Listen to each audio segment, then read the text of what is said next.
सबको जय मसीह की। मैं पास्टर लालजी विश्वकर्मा। आइए आज दिन की नई शुरुआत के लिए सुबह की प्रार्थना हर एक के लिए करते हैं। प्रार्थना शुरू करने से पहले मैं वचन के माध्यम से हर एक को समझाना चाहता हूँ। आइए वचन को देखते हैं। मलाकी अध्याय 4 वचन 1 से। मलाकी अध्याय 4 वचन 1 से। आइए देखते हैं। क्योंकि देखो वह धधकते भट्ठे का सा दिन आता है। क्योंकि देखो वह धधकते भट्ठे का सा दिन आता है, जब सभी अभिमानी और सब दुराचारी लोग अनाज की खोटी बन जाएंगे, और उस आने वाले दिन में वे ऐसे भस्म हो जाएंगे कि उनका पता तक न रहेगा। सेनाओं के यहोवा का यही वचन है। परंतु तुम्हारे लिए जो मेरे नाम का भय मानते हो, धर्म का सूर्य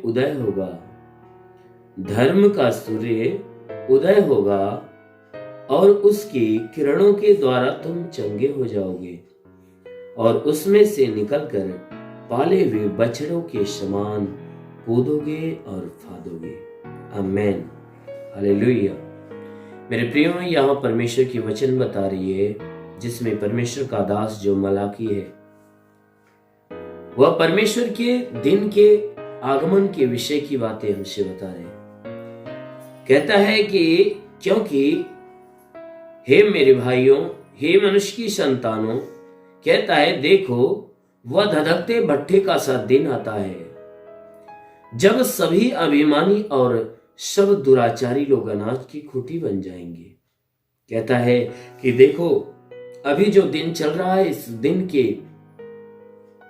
बाद एक ऐसा दिन आने वाला है कि जो एक धधकते हुए भट्ठे का सा दिन होगा। उन दिनों में जितने अभिमानी लोग होंगे, जितने दुराचारी लोग, जितने अपराध से भरे हुए, जितनी दुष्टता से भरे हुए लोग होंगे, वे अनाज के खूंटी हो जाएंगे, अनाज के खूंटी बन जाएंगे।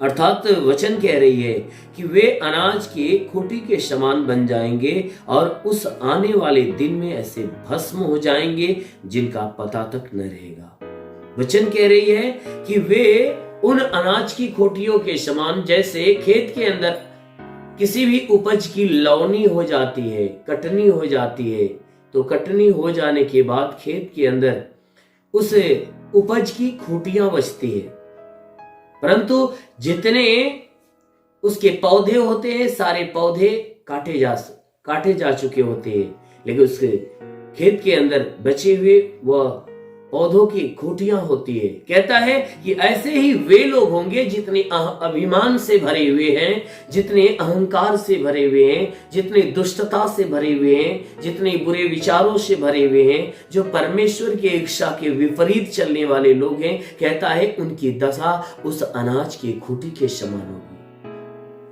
कहता है अर्थात उनकी दशा अनाज की खूंटी अर्थात उनके समान होगी, जैसे किसी अनाज को अगर उसे खत्ते में रखने से पहले उसको हवा में जैसे उड़ाते हैं, हवा में उड़ाते समय जैसे उसके साथ भूसियां निकलती है, अनाज के साथ साथ जो खूंटियां निकलती है, जिसे भूसी के नाम से हम जानते हैं। कहता है कि वह भूसी जो निकलती है, हम उसे उठाकर आग में झोंक देते हैं और आग के द्वारा जल जाती है। ठीक उसी प्रकार परमेश्वर की वचन बता रही है कि जो लोग परमेश्वर के विरुद्ध कार्य करते हैं, जो परमेश्वर के समीप नहीं रहते, अर्थात जो परमेश्वर की इच्छा के खिलाफ जीवन जीते हैं, उनकी दशा उस अनाज की भूसी के समान होगी। जैसे अनाज की भूसी आग में झोंक दी जाती और वह जल जाती है, ठीक उसी प्रकार उन लोगों की दशा होगी जो परमेश्वर के विरुद्ध चलने वाले हैं। उन्हें उस आग के कुंड में झोंक दिया जाएगा, उस नरक के कुंड में झोंक दिया जाएगा, और उस आग के द्वारा वह जल जाएंगे। हालेलुया। लेकिन आगे वचन कह रही है कि वे ऐसे भस्म कर दिए जाएंगे जिनका पता तक न रहेगा। कहता है जैसे जैसे अनाज की भूसी, अनाज की खोटियां अगर आग में डाल दी जाती है, वे ऐसे जल जाती है कि उन्हें ढूंढने पे पता नहीं चलता, क्योंकि आगे उन्हें जला देती है। ठीक उसी प्रकार उनकी दशा होने वाली है कि जो लोग परमेश्वर के विरुद्ध चलते हैं, उन्हें उठाकर उस नरक के आग में ऐसा डाल दिया जाएगा और उस अग्नि में वे ऐसे भस्म होंगे कि उनमें ढूंढने पर भी उनका पता तक न रहेगा। कहता है परंतु तुम्हारे लिए, कहता है कि हे परमेश्वर के चाहने वाले लोगों, हे परमेश्वर से प्रेम करने वाले लोगों, हे परमेश्वर की आज्ञा पे चलने वाले लोगों, कहता है परंतु तुम्हारे लिए एक धर्म का सूर्य उदय होगा, एक धर्म का सूर्य उदय होगा जिसके किरणों के द्वारा तुम चंगे हो जाओगे और उसमें से निकलकर पाले हुए बछड़े के समान कूदोगे और फादोगे। कहता है तुम्हें उन दिनों में अपने जीवन की चिंता करने की जरूरत नहीं है। कहता है हे परमेश्वर के चाहने वाले लोगों, उन दिनों में तुम्हें अपने प्राणों की चिंता करने की जरूरत नहीं है, क्योंकि उन दिनों में तुम्हारे लिए एक धर्म का सूर्य उदय होगा। अर्थात वचन कहती है तुम्हारे लिए धर्म का सूर्य उदय होगा। धर्म का सूर्य यानी यीशु के लिए ये बातें कही गई है कि तुम्हारे लिए उन दिनों में एक उद्धार करता तुम्हारे बीच में उदय होगा, जिसके किरणों के द्वारा, जिसके आशीषों के द्वारा तुम चंगे हो जाओगे और उन आशीषों में से जब निकलोगे तो एक पाले हुए बछड़े के समान कूदोगे और फादोगे। कहता है कि उन किरणों के द्वारा तुम्हारी हड्डियां मजबूत हो जाएगी, तुम्हारी शरीर भली चंगी हो जाएगी और तुम्हारे शरीर के अंदर परमेश्वर की एक नई आशीष आएगी, जिसके द्वारा तुम उस पाले हुए बछड़े के समान कूदोगे और फादोगे। आमीन, हालेलुया। इसलिए मेरे प्रियो, ये परमेश्वर की वचन कहती है कि तुम परमेश्वर के समीप बने रहो, ताकि उस धर्म के सूर्य की किरण आपके ऊपर पड़े और उस किरणों के द्वारा आप भले चंगे होने पाओ। आमीन, हालेलुया। इसलिए आइए आंखों को बंद करिए। मैं हर एक के लिए यीशु के नाम से प्रार्थना करने जा रहा हूं। आज इस सुबह की प्रार्थना के द्वारा परमेश्वर आपको अनंत काल की आशीष देगा। धन्यवाद करता हूं मेरे प्रभु परमेश्वर, सृष्टि के मालिक, धरती पे अन्न उपजाने वाले पिता, मैं तेरा धन्यवाद करता हूं। जगत के पालनहार परमेश्वर, मैं तेरा धन्यवाद करता प्रभु। आपसे विनती प्रार्थना करता हे पिता, जितने लोग प्रार्थना को सुनने वाले हैं, हर एक के जीवन में आज महिमा की आशीष बरसा, ताकि जितने भी लोग आशीष को ग्रहण करते हैं उनके जीवन में अद्भुत चिन्ह और चमत्कार प्रकट होने पाए। ओ महान परमेश्वर, जैसा आपने वचन में कहा, जो विश्वास करता लज्जित नहीं होता। हे परमेश्वर, जितने भी ये प्रार्थना को सुन रहे हैं, प्रार्थना के सुनने वाले लोग तेरे विश्वास में बने हुए, इनके विश्वास के अनुसार इनके जीवन में अनोखा चमत्कार होने दे। जैसे तूने मार्था के विश्वास जैसा लाजर को जिंदा किया, हे परमेश्वर, उसी प्रकार इनके विश्वास के अनुसार इन्हें चंगा कर दे, ताकि इनके शरीर में जितने भी दुख है, दर्द है, पीड़ा है, जितनी बीमारियां हो, बिल्कुल बाहर निकली। ओ परमेश्वर, जितने बीमार लोग इस प्रार्थना को सुने प्रभु, उनके शरीर से बीमारियां बिल्कुल बाहर निकल जाए। वो परमेश्वर, जिसके सर में दर्द हो, सर का दर्द, बदन में दर्द हो, बदन का दर्द निकल जाए। हे परमेश्वर, हम प्रार्थना करते हैं, हे परमेश्वर, जिनके आंखों में तकलीफ है, आंख की तकलीफें निकल जाए, कान में तकलीफ हो, कान की तकलीफें निकल जाए, दांत में तकलीफ हो, दांत की तकलीफें निकल जाए।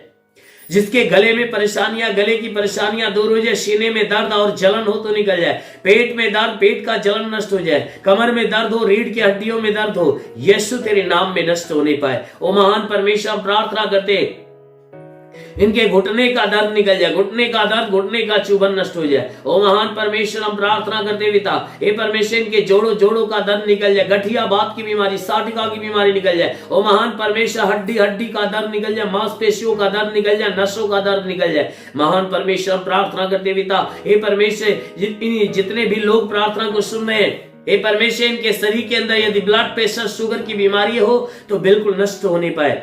दमा हो, HIV, TB, कैंसर नष्ट हो जाए, कितनी भी पुरानी जगह में सूख जाए, फोड़ी फुंसियां नष्ट हो जाए। ओ महान परमेश्वर, हम प्रार्थना करते हैं कि हे परमेश्वर, जिनके आंखों में तकलीफ है, आंख की तकलीफें बिल्कुल नष्ट होने पाए। मेरे महान परमेश्वर, हम प्रार्थना करते पिता, हे परमेश्वर, जिसका हाथ नहीं उठता उठने लगे, पैर नहीं चलता चलने लगे, जिसके शरीर में ब्लड नहीं बनता, यीशु तेरे नाम में ब्लड बनना चालू हो जाए। जिसका लीवर खराब हो चंगा हो जाए, किडनी खराब हो चंगी हो जाए प्रभु यीशु के नाम से। जिसके किडनी में कोई प्रॉब्लम हो तो नष्ट होने पाए। वो महान परमेश्वर हम प्रार्थना करते हैं इनके शरीर से सूजन निकल जाए, सूजन नष्ट होने पाए, गैस की बीमारी निकल जाए। हे परमेश्वर इनके शरीर के अंदर बवासीर की बीमारी हो तो निकल जाए, लकवे की बीमारी बिल्कुल नष्ट होने पाए, पथली हो तो पथली नष्ट हो जाए, ट्यूमर की बीमारी निकल जाए, जिसका माइंड काम नहीं करता यीशु के नाम से काम करने लगे। वो महान परमेश्वर के शरीर में जुकाम हो, खांसी हो, बुखार हो बिल्कुल बाहर निकले, टाइफाइड, मलेरिया, उल्टी, दस्त की बीमारी निकल जाए, उल्टी दस्त की बीमारी निकल जाए, पेचिस पड़ना बंद हो जाए, किसी भी प्रकार के चर्म रोग, खाज खुजलियां नष्ट हो जाए, किसी भी प्रकार के दाग धब्बे निकल जाए, सफेद दाग नष्ट हो जाए, पीलिया स्टोफिलिया की बीमारी, लहू पानी की बीमारी निकल जाए। प्रभु यीशु के नाम में आदेश करता हूं जिसके पास संतान ना हो, परम पिता परमेश्वर उन्हें संतान दे। जिसके गर्भ में संतान की उत्पत्ति नहीं होती, प्रभु तेरे नाम से आज्ञा देता हूं उसके गर्भ के सारे बंधन टूट जाए। हे परमेश्वर उसके गर्भ के ऊपर जो श्राप है श्राप टूट जाए, उसके गर्भ का सारा बंधन खुल जाए, गर्भ में संतान की उत्पत्ति होने पाए। वो महान परमेश्वर प्रार्थना करते हैं कि हे परमेश्वर जिसके शरीर के अंदर गंदी आत्मा हो, दुष्ट आत्मा शरीर छोड़े निकल जाए, दुष्ट आत्मा शरीर छोड़े निकल जाए। ओ महान परमेश्वर हम प्रार्थना करते हैं पिता, हे परमेश्वर जितने पढ़ाई लिखाई करने वाले लोग हैं, हे परमेश्वर उनके पढ़ाई लिखाई के क्षेत्र पे आशीष दे, उन्हें ज्ञान और बुद्धि से भर दे ताकि पढ़ाई लिखाई में आगे बढ़े और जीवन के हर लक्ष्य को पूरा करे। जितने नौकरी के तलाश में मेरे प्रभु उन्हें नौकरी देकर आशीष दे, हर एक के रोजी रोजगार, काम धाम, बिजनेस व्यापार के ऊपर आशीष दे, बढ़ोतरी बरकत हो। ओ परमेश्वर जिसके पास कोई रोजगार नहीं, रोजगार देकर आशीष दे, जो गरीबी के श्राप में छुटकारा पाए, जो कर्ज में डूबा है परमेश्वर उसका कर्जा अदा हो जाए, जिसके पास घर नहीं घर हो जाए, चलने का साधन नहीं चलने का साधन हो। ओ महान परमेश्वर प्रार्थना करते पिता आकाश का झरोखा खोला और अपनी महिमा की आशीष से हर एक को भर दे। ओ परमेश्वर हम प्रार्थना करते अपने स्वर्ग का द्वार खोल, स्वर्गीय आत्मा हर एक के ऊपर आने दे। ओ पवित्र आत्मा हर एक को सुले रेंदो सबारबास से खेले रिवास तंदोलो रंगवासी लिवास खला वसुंदो सबारबा। महान परमेश्वर में प्रार्थना करता हूं आकाश के सोते से महिमा की आशीष हर एक के ऊपर आने दे, ताकि जितने बुरे व्यसन से जकड़े हुए लोग हैं वो छुटकारा पाए, जो बुरे मार्ग पे चलते हैं वो बुराई से मन फिराए और भलाई के मार्ग पे चलना सीखे। ओ परमेश्वर तेरा साथ हर एक के साथ हो, तेरा हाथ हर एक के सर पे बना रहे, अनुग्रह शांति से भर मेरे प्रभु, हम यीशु के नाम में मांगते हैं, आमेन। परमेश्वर हर एक को आशीष दे। God bless you. धन्यवाद। इस वीडियो को लाइक करें, हमारे चैनल को सब्सक्राइब कर बेल आइकन जरूर प्रेस करें हमारी लेटेस्ट वीडियो सबसे पहले देखने के लिए।